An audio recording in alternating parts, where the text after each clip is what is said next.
the estate car has been losing ground for 15 years. Not because families stopped needing the space, because manufacturers stopped making the argument for it. Every brand followed the same logic. Raise the ride height, badge it an SUV, sell it to the same buyers. It worked commercially. It also produced a decade of cars that are all slightly worse at the thing families actually need them for. The Škoda Vision is the first concept I've stood next to at a motor show that treats the estate format as a brief rather than a retreat. After the Salzburg show floor, I think I understand what Škoda is arguing. More importantly, I think they're right. One walk around everything you need to decide whether this concept changes what the electric family car is allowed to be. The exterior argument starts with what isn't there. No swollen arches performing off-road capability the car doesn't have.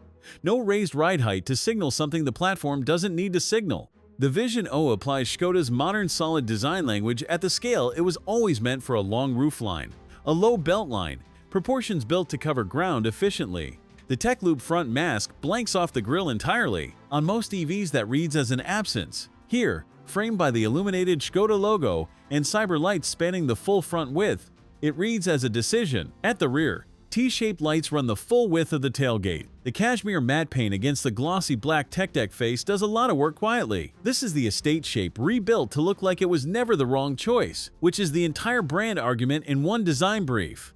The horizon display is the headline inside and earns it. 1.2 meters of screen running the full dashboard width, positioned just below the windscreen where your eyes already sit. Information kept in your natural line of sight, rather than forcing you to look down into the center console. There is a second vertical screen in the center for navigation and settings. And then the detail I didn't expect. Physical rotary dials for temperature and fan speed. Real controls you can reach without looking.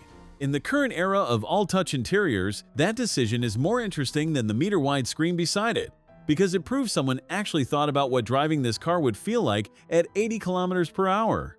I've covered a lot of interiors this year that got the technology right and forgot the ergonomics entirely. This one appears to have done both.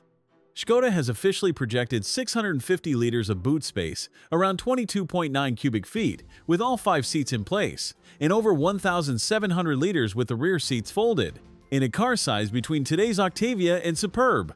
Flat rear floor, lounge rear seating, the estate format making the case it was always capable of making. No powertrain specs are confirmed.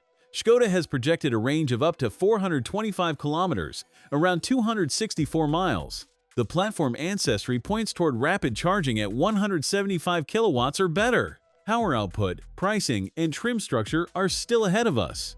The pillarless doors won't survive the production line, they never do. The integrated fridge almost certainly won't make it either, though I'd argue for it harder than most. What will survive is the design direction, the horizon display principle, and the physical controls that prove the brief had a real driver in it.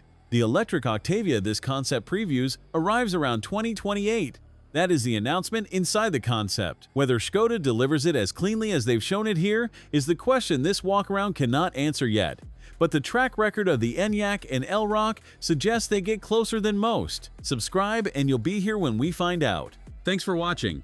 If you enjoyed this video, hit that like button and subscribe for more content just like this. Leave a comment below with your thoughts or questions. I read every single one. And don't forget to click the bell icon to get notified about my next upload. See you in the next video.